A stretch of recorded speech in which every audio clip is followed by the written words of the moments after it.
Good morning, good morning, good morning, good morning mga kaibigan. Na imbag na bigat, kanya yung amin na po. Araw ng Lunes, ngayon ay June 23 at oras na po ng ating programang Todo Balita at Komentaryo sa DWIC Dagupan. Muli tayo ay magkakasama-sama hanggang alas 6 ng umaga. Inyong maririnig mga balita kaganapan sa lalawigan ng Pangasinan, sa ibang bahagi ng bansa at sa ibayong dagat.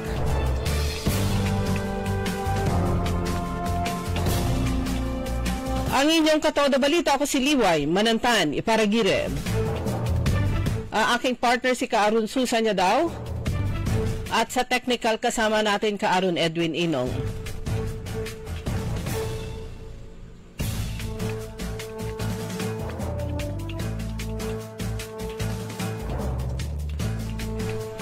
Sa ulo ng mga balita sa Balitang Nasyonal, DOTR nagpahayag 2.5 billion pesos fuel subsidy ikinakasana.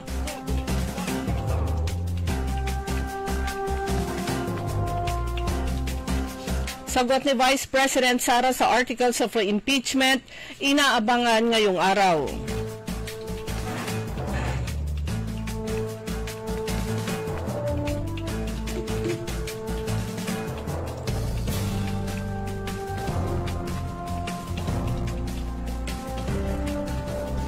PhilHealth support sa kidney transplant patient for life ayon sa DOH. Sa balitang lokal sa bayan ng Bayambang, libreng medical mission inihandog para sa mas malusog na Bayambanggenyos.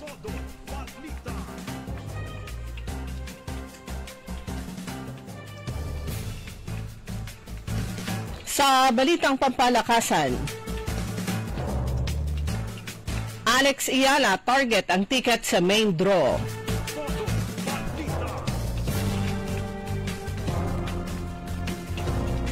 At ngayon sa detalye ng ating mga balita.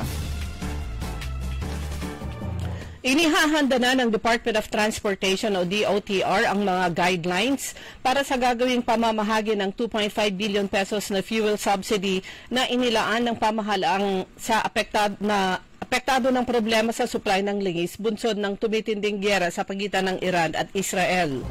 May tulong na galing sa gobyerno na co-authorize na yan at piniprepare na yung guidelines para makuha nila agad-agad. 2.5 billion pesos ang available sa atin ngayon. Ito ang pahayag ni Department of Transportation Secretary Vince Dizon. Kaugnay nito, nananawagan si Dizon sa mga operator at mga transport group na huwag namang magprotesta, lalo na at paparating na ang tulong na ipinag-utos ni Pangulong Ferdinand Marcos. Matatandaan nitong Miyerkules, tiniyak ng Pangulo sa publiko na magkakaloob sila ng fuel subsidy kasunod ng pagtaas ng presyo ng langis dahil sa kakulangan o kaguluhan sa pagitan ng Israel at Iran. Samantala, tiniyak ni incoming Senator Vicente Tito Soto III na babantayan niya ang panukalang 2026 national budget upang hindi tumatulad sa 2025 General Appropriations Act na puno ng kontrobersya. The single most important piece of legislation that the Congress should pass is budget. Yung mga nangyari sa budget, di pwedeng maulit. Kailangan ayusin natin, ilagay sa tama ang paggamit ng budget para handa tayo anumang mangyari sa mundo, diini Soto sa isang radio interview.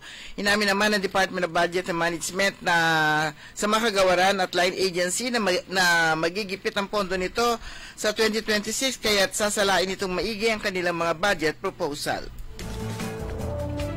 Ngayong araw, Hunyo 23 Lunes, ang deadline ng pagsusumite ni Vice President Sara Duterte ng sagot sa articles of impeachment laban sa kanya. 10 araw ang ibinigay na palugit kay Duterte na nagtapos sana noong Hunyo 21 pero pumatak ito sa araw ng Sabado. Kaya ang kanyang kampo ay pwedeng maghain ng tugon sa Senado bilang impeachment court ngayong Lunes. Nauna dito, sinabi ng impeachment court spokesperson, Attorney Reginald Tunggol, na hindi pa rin naghahain ng sagot si Duterte. Nauna na rin sinabi ni Tunggol na tatawid sa 20th Congress ang impeachment proceedings laban kay Duterte. Kaugnay nito, sinabi ni Retired Associate Justice Antonio Carpio na mawawala ang karapatang sumagot ni Duterte sakaling piliin niyang hindi isumite ang kanyang tugon sa ipinalabas na summon ng Senate Impeachment Court nang magpulong ito noong Hunyo. Yes. Tiniyak ni Pangulong Ferdinand Bongbong Marcos Jr. na gumagawa na hakbang ang gobyerno para maprotektahan ng mga overseas Filipino workers, lalo na ang ligtas at makataong working condition nila sa abroad. Sa kanyang talumpati sa Filipino community sa Osaka, Japan, sinabi ni Pangulong Marcos na gagawin ng kanyang administrasyon ang lahat para matiyak ang smooth na proseso ng employment at deployment sa mga OFW. Masigasig din ang aking pakikipag-ugnayan sa iba't ibang bansang tumatanggap ng ating mga manggagawa para makabuo ng bilateral labor agreement. Matiyak natin na ligtas at makatawang trabaho at nabibigyan ng pagkakataong umunlad ang ating kababayan, huwika pa ng Pangulo. Nilinaw naman kahapon ng Department of Health na ang suporta ng Philippine Health Insurance Corporation o PhilHealth para sa kidney transplant patients ay panghabang buhay. Inihayag ito ni Health Assistant Secretary at Spokesperson Albert Domingo, kasunod na rin ang ipinapatupad na bagong benefit package ng PhilHealth para sa mga pasyenteng may stage 5 chronic kidney disease at sumailalim sa kidney transplant. Sa ilalim ng naturang bagong benepisyo ng PhilHealth, ang mga pasyenteng may stage 5 chronic kidney disease at sumailalim sa kidney transplant ay pagkakaluban ng tulong pinansyal na aabot ng mahigit 100,000 pesos sa pediatric patients at mahigit 50,000 pesos naman sa matatanda kada buwan. Ang mga nabubuhay na kidney donors naman ay pagkakaluban din ng 1,900 pesos halaga ng laboratory test at treatment tuwing ika-6 na buwan. Una nang inanunsyo ng PhilHealth na itinaas nila ng hanggang 2,000 o 2.1 million pesos ang tulong pinansyal na matatanggap ng mga chronic kidney disease patients mula sa dating 600,000 pesos.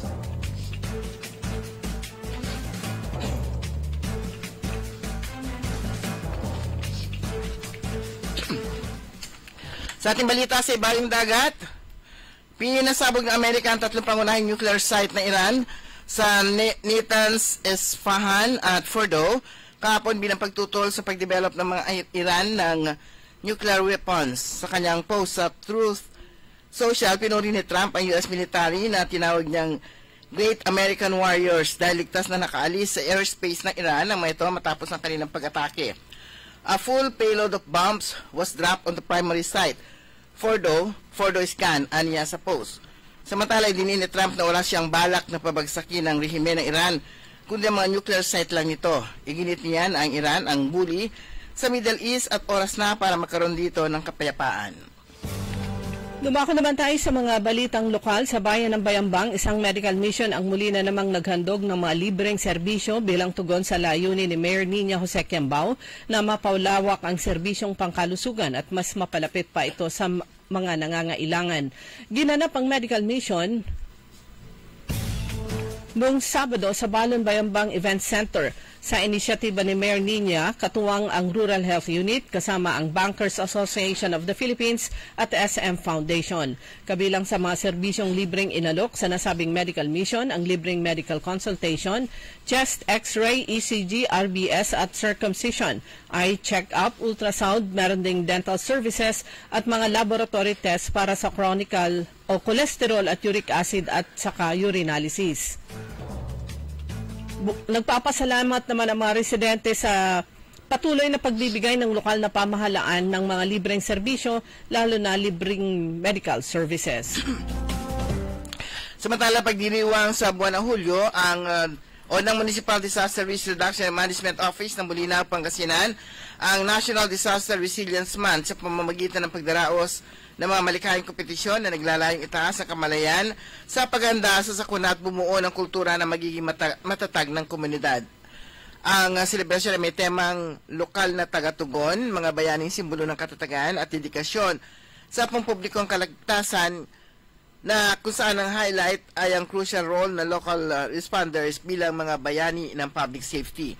Sinabi ni April Grace Pagod ang kawani mula sa MDRO Administration ang training and training section na ang Bulinaw ay isang baybayong bayan na madaling kapitan ng may storm surge na ginagawang malaga ang kamalayan at pakikilahok ng publiko para sa pagpapabuti ng kahandaan sa sakuna. Dahil naman sa suporta ni Governor Ramon Gico III, tagumpay na naisagawa ang kauna-unahang pickleball tournament sa Narciso Ramos Sports and Civic Center sa Lingayen. Mahigit 150 na malalaro ang lumahok sa nasabing kompetisyon.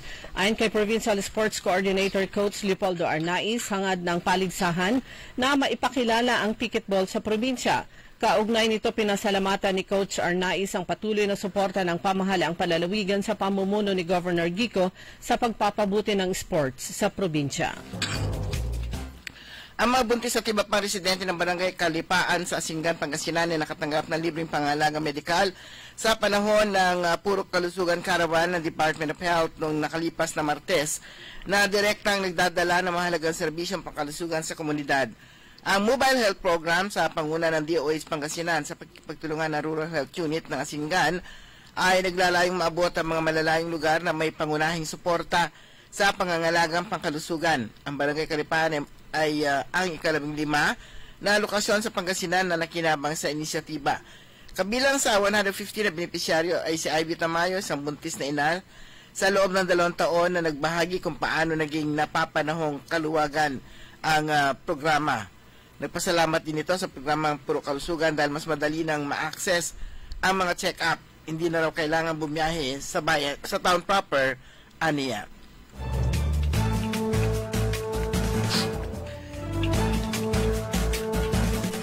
Matapos ang pagsagawa ng pagpublikong pagdinig, pinagtibay ng Sangguniang Bayan ng Bayambang sa isang pagpupulong noong May 9 o noong nakalipas na buwan ng Mayo ang Resolution number 198 na naglalayong bigyan proteksyon ng mga benepisyaryo ng Pantawid Pamilyang Pilipino mula sa mapagsamantalang gawain na pagsasanla ng kanilang mga CAS card, identification card at oath of commitment. Ang resolusyon na inisponsoran ni Sangguniang Bayan member Benjamin Francisco de Vera ay nagpapatibay ng Provincial Ordinance number 331 2024. Ito ay isang mahalagang inisyatibo ng DSWD 4-piece partikular ang Municipal Operations Office ng Bayambang upang lalo pang patatagin na resolusyon laban sa kahirapan sa munisipalidad. Ang 4-piece program bilang sa pangunahing inisyatiba sa pagbabawas ng kahirapan ng gobyerno ng Pilipinas ay nagbibigay ng conditional cash grant sa mga kwalipikadong mahihirap sa pamilya upang mapabuti ang kanilang kalusugan, nutrisyon at edukasyon. Dumako naman tayo sa mga balitang pampalakasan. Lalabanan ni Pinay Pride, Alex Ayala si Hailey Baptiste ng United States para sa ticket sa main draw ng Eastbourne Lexus Open. Ito ay matapos walisin ng 20 years old na si Ayala si Zeynep Zonmez ng Turkey. Swak ang world number 77 ranked na si Ayala sa second round ng UK Tournament Qualifiers at nakatakdang sagupain si Baptiste kagabi para sa silya sa main draw. Samantala, sasabak ang Alas Pilipinas sa Southeast Asian Men's V-League nitong Hulyo 9 hanggang 13 sa Condon City sa Ilocos Sur. Nagmula ang mga Pinoy Spikers sa pagwali sa nakaraang Alas Pilipinas Invitational sa Smart Araneta Coliseum. Target ng Alas Pilipinas, 2 beses sumataw ng bronze medal sa 2024 CV League. Ang target nila ang premyong $55,000, equivalent ito sa 3.15 million pesos. Sumanyang kabuuan ng ating newscast sa ating Todo Balita at Komentaryo. Kami po yung matagapagbalita. Ako po si Susan Valdez Shadow. Ako naman si Liway Manantani para giret sa technical Kaaron Edwin Inong. Oras po natin alas 5:20 ng umaga. Ay inihatid sa inyo ng Bingo Plus. Download Bingo Plus app now on Google Play and Apple App Store. Visit bingoplus.com to learn more. With Bingo Plus, bingo sa saya, plus sa panalo. Gaming is for 21 years old and above only. Game responsibly, keep it fun. Magandang araw po sa ating lahat.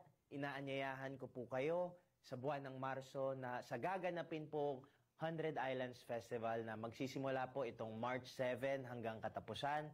Sana po magkita po tayo dito sa lungsod ng Alaminos, makasama kayo mag-enjoy dahil marami po kami mga programa at events na lahat po ay magsasaya. Come here in Alaminos and experience the culture and of course, ang aming ipinagmamalaking 100 Islands National Park. So muli, sama-sama po tayo mag-enjoy dito sa Alaminos City. Ang patuloy na pagpapaganda sa 100 Islands National Park at lungsod ng Alaminos ay pinangungunahan ni Mayor Art Brian Celeste. High blood, salot, milyong-milyong katao na ang namamatay sanhi nito. Kaibigan, baka ikaw na ang susunod. At ni Mrs. Flordelisa Barbosa ti Rosario, Santiago City. Agtawenak ti 63. Manungatawan nga aglutluto ako tada karinderiyak. Mariknak agpipikal ti imimak iso nga nanggagak ti radyo dati agas nga pao di arko. Pinadas ko. Mayat ti epekto na. Duti food supplement nga napadpadasa ko. Awan ti epekto na. Dato'y pao di arko, idi nagtumarak, manungal daw lang, han nga agpipikal ti imakon. Awisen kay nga mangpadas, tapno may katmat, dagita rik-rik na inyo, saksakitin nyo. Kaya kaibigan, buhay mo'y ingatan. Mag-Aldrich Pau di Arco Herbal Capsule na para kalusugan mo ay garantisado. Uy Suki! Manaanap kayo na mamuran sa saliwan? Malinis tan sariwan panangan para agaw-agaw yapon siya no walay okasyon? Walay suggestion meet si kayo. Galila at Macador Market. Yatiman, makasaliw na mamura. Sariwa, tan malinis, yasasaliwan niya karne na baboy tan baka. Manok, sira, pising, tan nanduruman rekado para panangan. Narumog yung at Macador Market susaliwan na dry goods, groceries, panangan, tan walamat sulakuan na prutas. Anthony Seren so alagaran nyo. Gawa yung nanduruma supon sa'yo agaw-agaw at Macador Market. Lukas agaw-agaw sa Macador Market. Manlapon alas 4 at palbangon. Anggad alas 8 yalabi. Bisita kila at Macador Market. Galvan tan Zamora Street. Jad downtown at syudad na Dagupan. Papalakas ng papalakas, palinaw ng palinaw. Mga balita at impormasyong naiintindihan dahil malinaw mong nalaman. Tutok lang sa DWIZ. Mula umaga hanggang gabi. Updated on air and online. DWIZ. Nagbabalita ng tama. Naglilingkod ng tama. DWIZ. Liway Manantan At Isusan Yadaw sa Todo Balita.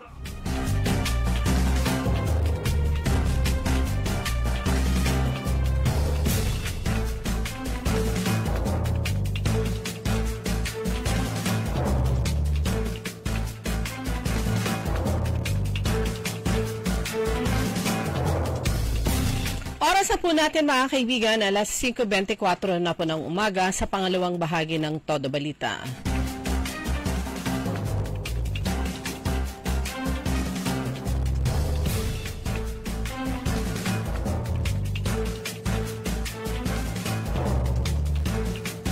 Ayan, Lunes, ito po yung bad news para sa bukas. Magkakaroon ng grabe, napakataas, big time oil price hike bukas, June 24, kaya magkarga na ngayon. Tignan nga natin ito.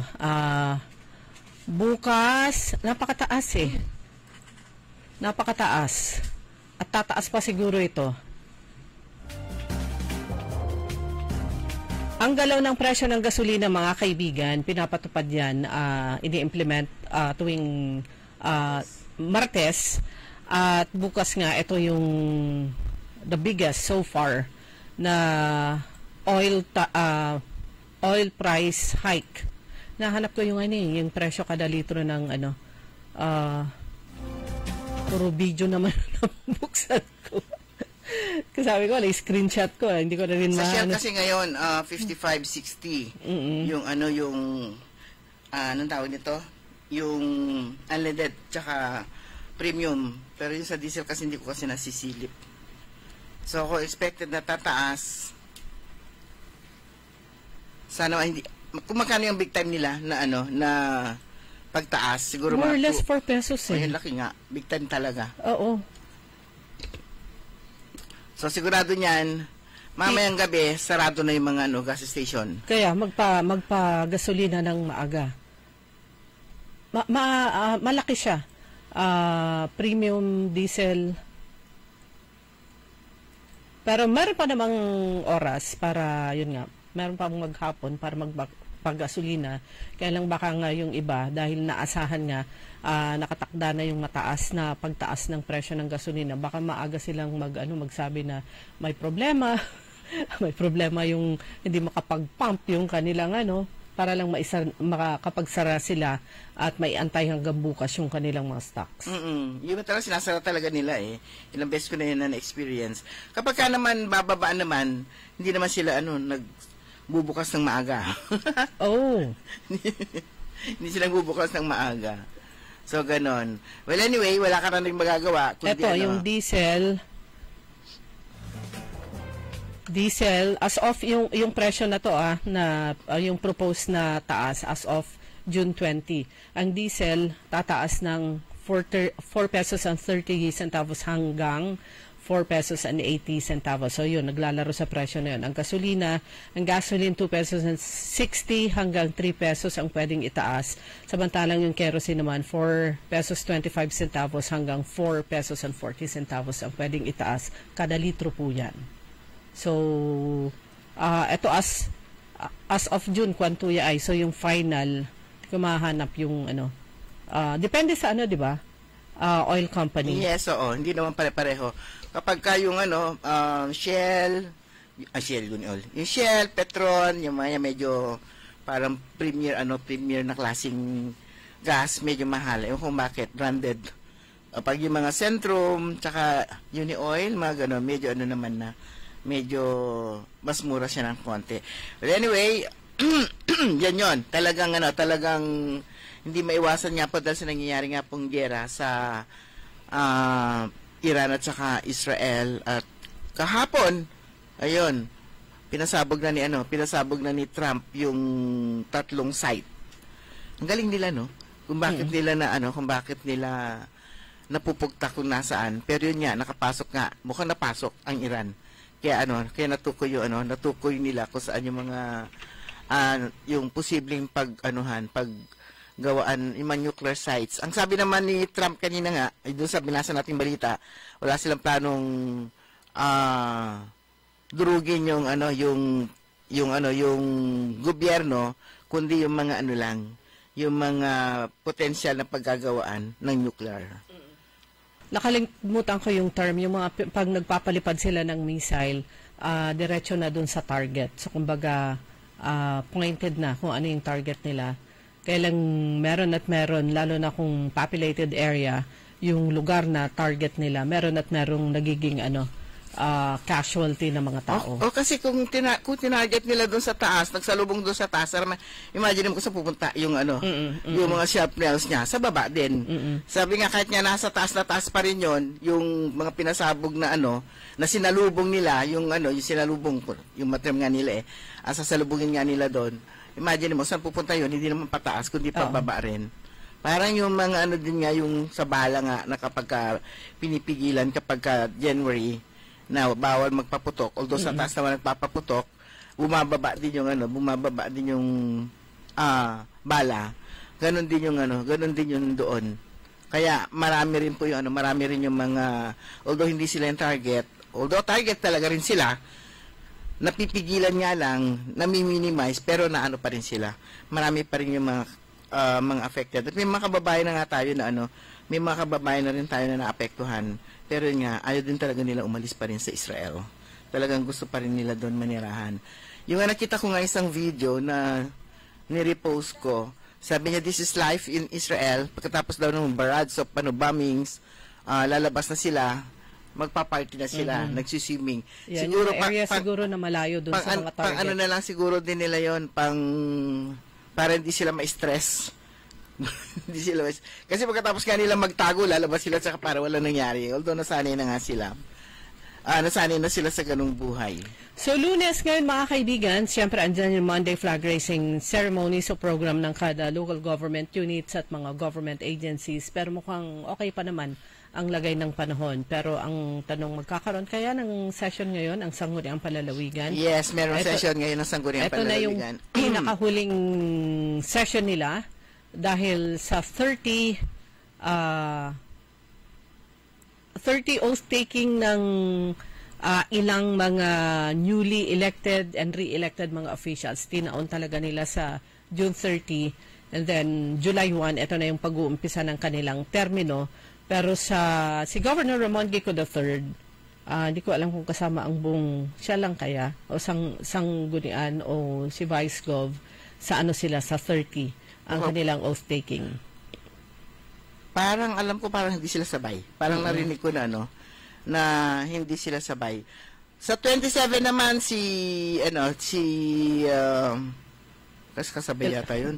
27, LGU Alaminos. Biglang ganun ako. LGU Alaminos, tapos si Agno. Sa Agno.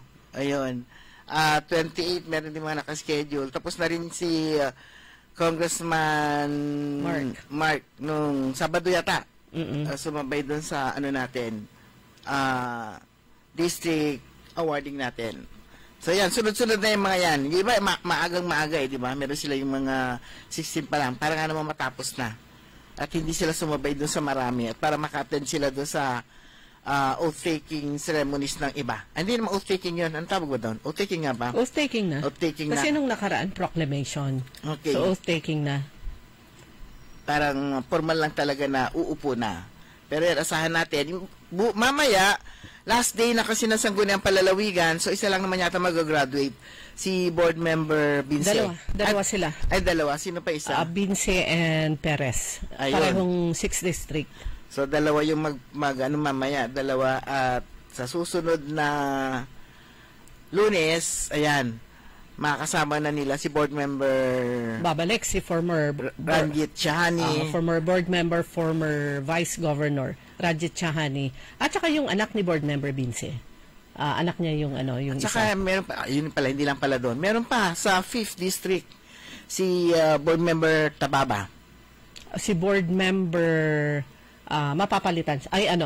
Last na ngayon ni board member Tababa, yung merong bago na isa. Rose ang pangalan.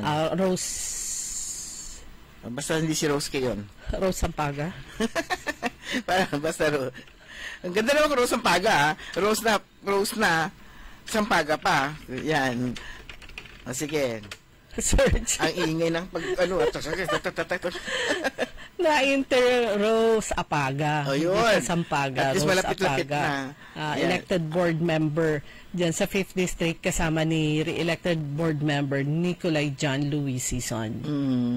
Sino kasama niya? Dalawa. So, tatlo silang bago. Tatlo silang bago.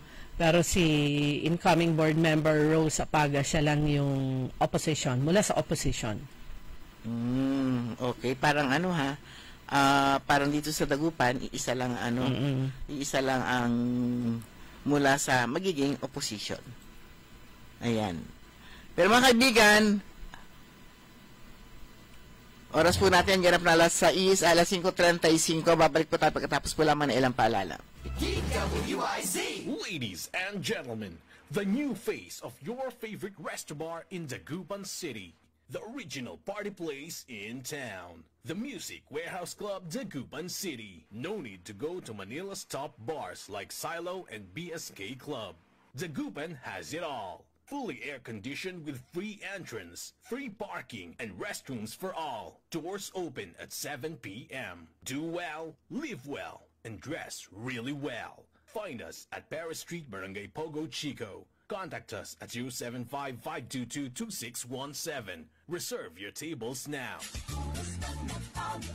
Jack Diludila Carsunyo, 55 iti Kawayan Isabela, Agtagi Balay, idi nadagsen ti bagik Enriknak kada nagsusuupak, kanayon nga nasakit tuulok kada likod ko, adapay UTI ko ken adapay high blood ko, nangigak iti radyo nga napintas ti Pau di Arco Capsule, pinadas ko ket nariknak nga sigod tin si mayaatan ti riknak, pabaen iti tulong ti Pau di Arco Capsule, ket kaasi ti apo nagnormal meten iti BP, kawisan kayo nga agduma ti Pau di Arco Capsule, tapno mapadasan nyo meti nariknak. No approved therapy claims. Uy Suki! Manaanap kayo na mamuran sa saliwan? Malinis tan sariwan panangan para agaw-agaw yapon siya no walay okasyon? Walay suggestion meet si kayo. Galila at Macador Market. Yatiman, makasaliw na mamura. Sariwa, tan malinis, yasasaliwan niya karne na baboy tan baka. Manok, sira, pising, tan nanduruman Ricardo para at panangan. Narumog yumat at Macador Market susaliwan na dry goods, groceries, Panangan, tanwalamat sulakuan na prutas. Anthony Serenso Alagaranyo, gawa yun nanduruma supon sayo agaw-agaw at Macador Market. Lukas agaw-agaw sa Macador Market. Manlapot alas 4 at palbangon, hanggang alas 8 yalabi. Bisita kila at Macador Market. Galvan tan Zamora Street, Jad Downtown at Syudad na Dagupan. DWIZ Liway Manantan at Isusan Yaraw sa Todo Balita.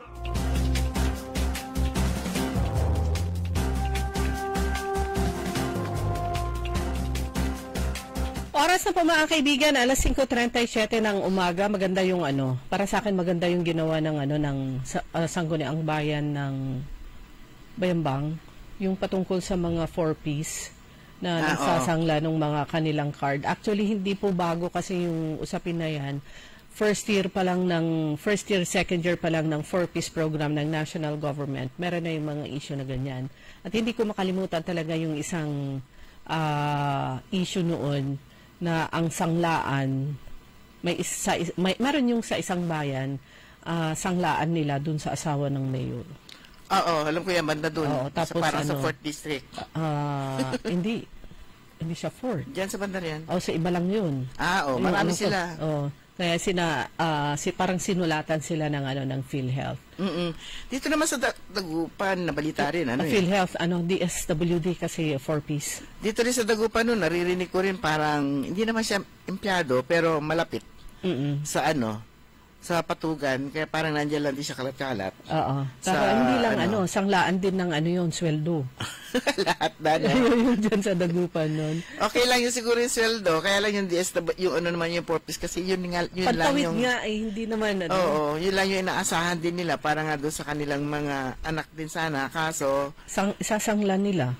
Yun, nauna. Hindi naman kalakihan yung di ba? Yung tatanggapin nila. Hindi naman kalakihan, mababawasan pa. Siyempre, babawasan pa, tapos yung card, hindi pa nila hawak. Turnover nila dun sa pinagsanglaan nila. Kaya yung yung pinagsanglaan nila, sure hit siya. Wala siyang kalugi-lugi. Naalala ko tuloy yung isang isang job order ba so casual na siyang matagal.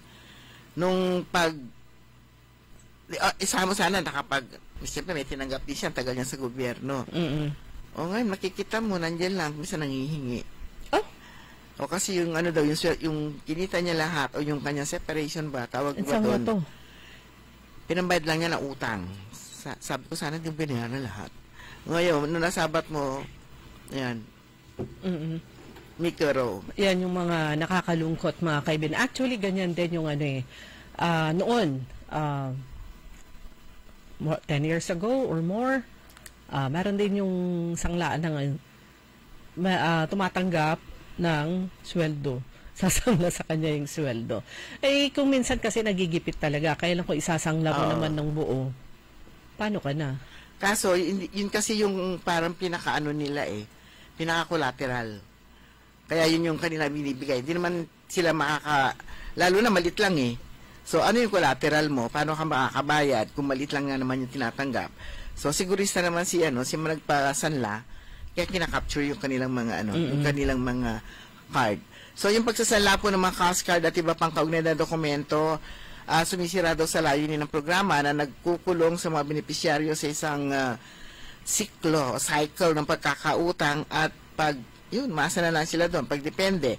So sa pagkakapatibay ng Resolution number 198 ng Sangguniang Bayan ng Bayambang, pinatatatag ng lokal na pamahalaan ang kanilang dedikasyon sa revolusyon laban sa kahirapan ng bayan. So, nagbibigay ito ng kapangyarihan sa mga lokal na otoridad na supuin ng individual at negosyo na sangkot sa mga ipinagbabawal na aktibidad at tiyakin na maipatutupad ang mga nararapat na parusa ayon sa itinatadhana ng Provincial Ordinance DT 1224. So, yung mapagpasyang aksyon ito ng Sangguniang Bayan ay isang patunay na pangako ng Bayambang sa mabuting pamamahala at aktibo nitong pagkikilawak sa paglaban sa kahirapan. O nga naman, meron kang 4-piece, mas lalo kang maghihirap kasi liit. Maliit lang naman yun Ang liit, isinasanla mo pa, mas lalo lumiliit.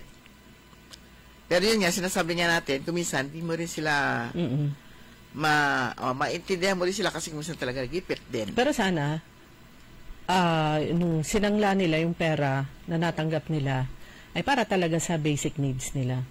Hindi yung basic na kumukulot na yung buko kailangan ng unatin. Pero joke, pero reality kasi sa ibang mga sa ibang mga magulang na napupunta sa kanila for their own benefit kung ano man yung benepisyong natatanggap ng pamilya mula sa 4Ps.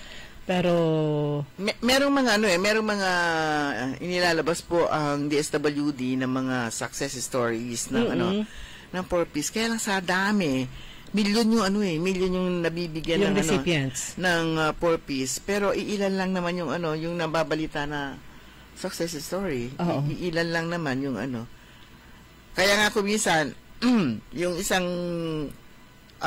merong ako nga nabasang story na 4Ps recipient na graduate ng cum laude, parang ganon. Kaya lang, di ba hanggang high school lang siya? Hanggang senior high school. Extended hanggang senior. So, yung sa kolehiyo na yun, yung malaking bagay nun. Pero, yun nga lang, dumaan siya sa pagiging 4Ps. Naitawid nila. Yun talaga yung programa ng pantawid. So, naitawid nila yung bawat phase ng kanilang buhay. And yung iba kasi, bagmat maliit yung natatanggap nila sa 4Ps, yun ilan sa mga success stories. Yung iba, ninegosyo nila, naglalako sila. So kahit pa paano merong income. Pwede rin yun. Pero yung iba, tapos yung iba talagang porsigido yung kanilang mga anak dahil kailangan kasi pumapasok yung bata. Nagpapapirma ako, hindi ko alam kung quarterly o nagpapapirma sila sa principal dun sa attendance ng kanilang anak sa school. Although yung naman kasi yung high school, elementary and high school, libre naman yan. Kung tutuusin yung ibinibigay ng 4Ps. May monthly ba yun? Monthly. Hindi ko nga alam kung quarterly o pero monthly siya, kung quarterly siguro tatanggapin. Monthly may tinatanggap. So, sobra-sobra na rin yun para doon sa babayaran nila sa loob ng isang taon na bayarin sa eskwelahan. Kaya lang yung parang sa 4Ps yata na-exempt sila sa ilang bayarin sa school. Pero yung daily needs kasi yun yung hindi sila yung pamasahe ng bata. Pamasahe, pagkain ng bata. True. So, yun po nung importante. At saka pagdating ng brigada eskwela, yan po yung rare moments na ang mga 4Ps, representative ng family ay tumutulong sa school. Pero yung mga 4Ps, marami silang obligasyon. Yan, marami nakikinig sa atin ng mga 4Ps. Kailangan nila umattend ng meeting. So, kung nagtatrabaho sila, kailangan nila umabsent dahil kailangan nila umattend ng meeting. Kasi kapag hindi sila nakattend ng meeting, tatanggalin daw sila. Pero dapat lang, minsan-minsan lang naman po yun. Di ba? At saka pag brigada eskwela, sabay-sabay naman sila, so marami sila. Kumbaga, dito sa isang school, particular school, nag-aaral yung kanilang anak, sabay-sabay naman sila. Kagaya nung launching ng brigada eskwela, dyan sa Dagupan City National High School, andun din sila andun din sila sa program after, sabay-sabay na naglinis. Pero yung mga estudyante po ng Pangasinan Polytechnic College, ito po yung tertiary school ng provincial government ng Pangasinan. Yung mga estudyante ay nakisali rin sila sa brigada eskwela. Pumunta sila sa Badidape Community School. Tama ba yung bigkas ko? Sa bayan ng Sual. At ang most of the students of the school are from the indigenous people's community in Sual, such as Ibaloy and Kankanay. Di ba supposed to be may project na sasalihan tayo dyan sa IP group sa Sual? So, ito yung kanilang lugar. So, bukod sa mga volunteer na mga students, kasama rin mga faculty members, mga staff, at pumunta sila sa nasabing community para makibrigada eskwela. Andiyan yung paglilinis, pagpipintura, meron din silang artwork, etc., etc. Yan naman po, hindi naman po pinipilit yung mga estudyante po ng Pangasinan Polytechnic College pag ganyang mga activities, yung mga volunteers. Kasi di ba nung panahon ng eleksyon, ginawa na namang issue na pinapagawa ng ganito yung mga estudyante. Pero, just imagine naman, yung konting balik lang, di ba? Dahil napakalaki po yung incentive nila as full scholar ng Pangasinan Polytechnic College. Hindi, at saka yung ganun kasi is binubuo mo hindi lang yung mental capacity ng bata, kundi pati na rin yung o paano sila makideal sa tao, community service. Yan yung yung pagtulong din nila sa komunidad. So speaking of community service, kahapon din Pride Month, Philippine Arbor Day celebration pala kahapon.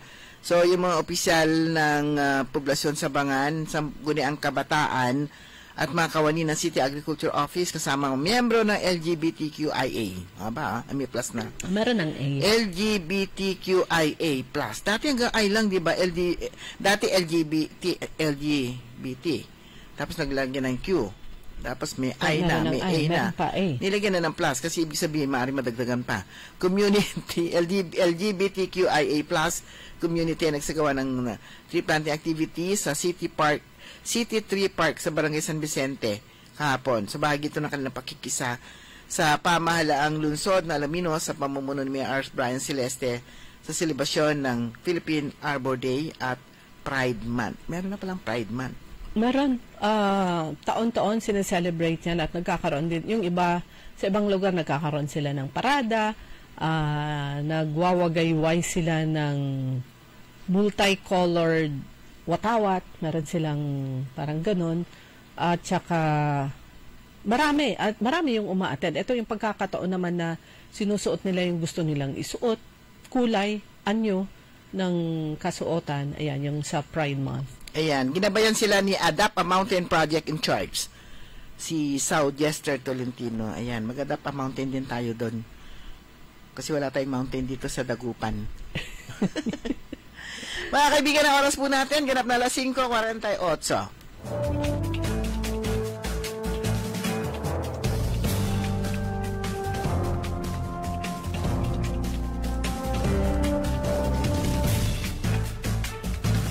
Nakikita pa ba ang pagmamano sa mga Pilipino ngayon, lalo na sa mga kabataan ngayon? Meron siguro, pero yung iba, inuutusan pa. Huwag sanang mawala ang tradisyong ito na nagpapakita ng paggalang sa nakatatanda. Atin ito, Pinoy ito. Kapag nakakita ng kabataan, paalalahanan at tanungin, nagmano ka na ba? Isang paalaala para walang makalimot. Hatid ng ALC Group of Companies, Aliw Broadcasting Corporation, Station DWIZ News Nationwide, DWIZ News FM Regional Group, Home Radio 97.9, Aliw Channel 23, Philippines Graphics, Cook, Plan Bank, Business Mirror, Filipino Mirror, Brown Madonna Press Inc., City State Savings Bank, AAA Southeast Equities Inc., Filipinas Pawn Shop, at ng Dari Batulao. Papalakas ng papalakas, palinaw ng palinaw, mga balita at impormasyong naiintindihan dahil malinaw mong nalaman. Tutok lang sa DWIZ. Mula umaga hanggang gabi, updated on air and online. DWIZ. Nagbabalita ng tama, naglilingkod ng tama. DWIZ. DWIZ.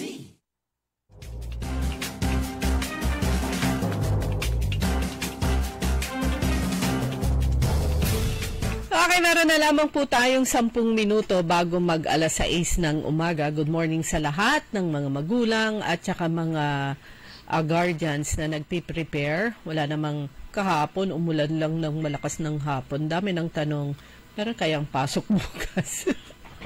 Wala pa ako nababasang declaration ng isang lokal na pamahalaan na walang pasok ngayon. O nag-cancel sila ng klase. Pero di ba yung bagong makulimlim lang balita nung nakaraan, parang ang guideline ngayon ng DepEd hindi na yung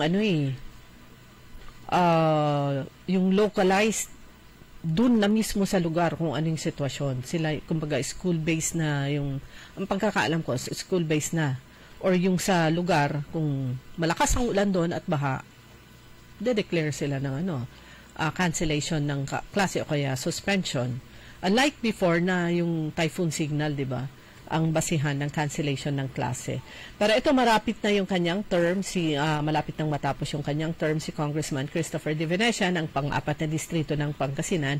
Pero dire-diretso ang pag-ikot niya sa iba't ibang lugar dito sa kanyang distrito, sa 4th District, lalo na yung mga ongoing na projects. Ayan, talagang yung tanong noon, 'di ba, nung press conference niya, ano yung pakiramdam? Siyempre sabi niya nalulungkot dahil matatapos na yung kanyang term. Pero ano rin yun, addict din yun eh. Oo, pero addict sa trabaho. Susunod naman ay babalik si Manay Gina de Venecia dito sa pang-apat na distrito ng Pangasinan. Pero siya ay mag-aaral yata sa Amerika. Mag-aaral sa abroad. Plus, yung isa sa mga napakalaking kontribusyon niya ay itong sa anong tawag na creative industry na nagkaroon ng batas patungkol dito. Kanya naman lahat ng nasa ilalim sakop ng creative industry, lalo na yung mga artist, napapansin sila lalo ngayon. Nabibigyan sila ng atensyon. Oo. Lumalabas yung talent ng mga bata. So halos lahat naman na ngayon mga lugar talagang binibigyan pansin na rin yung paglinang sa mga talento ng mga bata. Samantala ngayon nga ay eto na tag-ulan na. So kailangan yung iba puspusan na yung paglilinis nila sa kanilang mga drainage canal. Kapag nilinis mo yan, makikita mo na kung anong klaseng mga dumi yung nandun. Kasi naman ang drainage canal, daluyan po yan ng tubig. Kaso ginagawa nilang daluyan ng lahat. Daluyan ng basura. Yung iba talaga, hinuhulog talaga doon. Yung mga basura. Di ba? May nakikita ko niya pag gawawalis diretso dyan sa drainage. So, sa Capitol Complex, alinsunod sa direktiba ni Governor Ramon Gico III na maresolba ang pagbaha sa Capitol Complex, puspusan na yung paglilinis ng Provincial Engineering Office sa mga drainage canal. So, sinimulan yung paglilinis noong pang June 9 at inaasang matatapos hanggang sa katapusan. So, ayon kay Pangasinan Provincial Engineer Amadeo Veras, bukod sa drainage canal cleanup, sinimulan na rin ang konstruksyon ng drainage system sa Capitol Complex. So, malaki may tutulong na inisyatibang ito para sa mga empleyado at para mas maayos na mapagsilbihan ng mga nagtutungo sa Kapitolyo. So, nakita natin yung tinaas na rin, di ba? Parang dito sa Dagupan, yung drainage sa may Capitol Complex. Merong portion doon na itinataas Inumpisahan na. Doon sa magkabilang gilid ng reflecting pool. At saka doon sa may papunta ng Pimro, ayan, itinaas na rin yung mga doon, yung mga drainage inumpisahan na. Pero ang makakapag-antala kasi isang dahilan kung na maantala yung mga projects sa lahat ng lugar pag ganitong umuulan-ulan. Pero ang malaking dasal ng mga hindi lang ng taga-Dagupan kundi yung mga dumadaan dito, sana matapos na yung ginagawa nilang mga infra projects dito sa kahabaan ng Perez Boulevard. Ano yung Patsi-Patsi? Ang Patsi-Patsi ba yun? Meron dito sa crossroad ng Rizal at saka Perez Boulevard, tapos doon sa may tapat ng UL, tapos parang 3 bahagi yun. Kasi meron tataas, bababa, parang wala ka sa parang wala ka sa syudad. Meron parang kang tataas, bababa. Pero puli matapos na rin yan. Ano yan 2 years in the making, parang 2 years nung pang kauupo lang ng M7, tapos pinipigilan na nila noon, parang ang tagal na. So, ayan, umabot na matatapos na rin siguro bago mag-eleksyon sa susunod na eleksyon. Tagal do. Kasi, isusunod na nila yung Burgos. Kapag hindi mo naman itinaas yan, ayan, dyan punta lahat ng tubig. Na ngayon, nangyayari na At saka yung doon sa may traffic area, na talagang nakakatakot din talaga doon, mataas na yon. Pero doon sa banda doon sa lampas ng doon naman yung tinutubig na. Old Veterans Bank area. Doon sa banda ron, nang papunta na ng doon Barrera. Doon sa may, ba yung andun? Abenson ba? Yung pinanggalingan ng Hindi, yung Abenson kasi sa taas. Kasama pa rin sa nataasan yun Oo. So yung banda doon pa niya, na yung lampas hanggang sa hangganan nung itinaas. Kaya lang iniisip ko, makakarating na sa amin, pero naalala ko buti may ilog. May ilog doon na na haharang. Hindi yun hindi yun makakarating sa Tambak, hopefully. Kasi tinaas na nila na itinaas, hahanap yan ng marami tayong naririnig ngayon na dati, hindi naman kami nababaha. Natanday sa Tauran, nadulap kami la. Kuanda, siyempre nga kasi hahanap po yung tubig kung saan siya dating nakatira, kung saan siya dating nagstay pagka high tide, tsaka madali na sila, tsaka yung high tide, tsaka yung kapag umuulan, madali na silang mabaha ngayon, yung mga hindi dati nababaha. Dito sa may, sa New Fernandez Street. Dito, sa yan. Sa Fernandez Street, di ba, marami na yung mga, itinaas na yan, di ba? So, marami yung mga, parang, basement. Ang dali-dali na raw nilang, ang dali-dali na nilang mabaha. Kaya yon anos, or hanggang sa, lilipat na lang sila. Marami na po yung mga nagsipaglipatan ngayon, di ba? Ng mga establishments, hindi lang Panse, lalo-lalo na dun sa Arellano, tsaka sa ibang lugar. Dahil nga sa andali po nilang mabaha. So, kailangan humanap sila ng mga lugar na hindi naman sila masyadong mapipinsala. Okay, pagbati po natin ng good morning kay Kuyang Carlito Bandong, Roberto Nimer, and Ma'am Araceli, kay Rafael Acosta Mangalyag Jr. Sabi niya, listener from Pugaro, Manawag. Ayan, yung Pugaro sa Manawag, Bulubundukin po yun. Dito sa Dagupan, yung Pugaro ay Island Barangay. Ayan, so abangan po ninyo kami dyan bukas, dyan sa Pugaro Integrated School. Ayan. Good morning kay Cecilia Morante, kay Yayo Yoko Batutay. Sir Napoleon ko, kumusta ka dyan? Kumusta ang tubig? Diyan sa Rizal Extension. Ayan, kapitbahay niya si Kuya Benjitan. Good morning.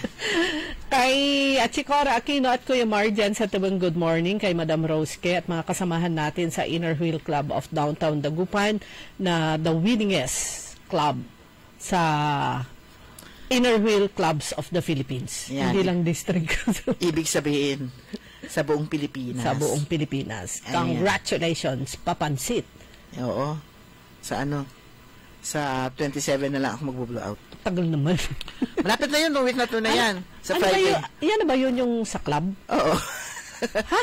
Sa Friday na yan. Bigla ako natulala. Oo. Matulala ka na. Oo, kasi ilang araw na lang. 1, 2, 3, 4, 5. Yan. So, inimbita natin lahat ng mga miyembro natin. Good morning, DCV yan. Ayan, ito naman ang winningest naman sa buong Pilipinas. Winningest district chairman. Champion of human, natin? Yung ating, humanity, kalimutan ko na. Kakagraduate ko lang. Humanity. Heartbeat of Humanity Warrior. Ay, hindi pa kayo graduate, tanggap po ni June 30.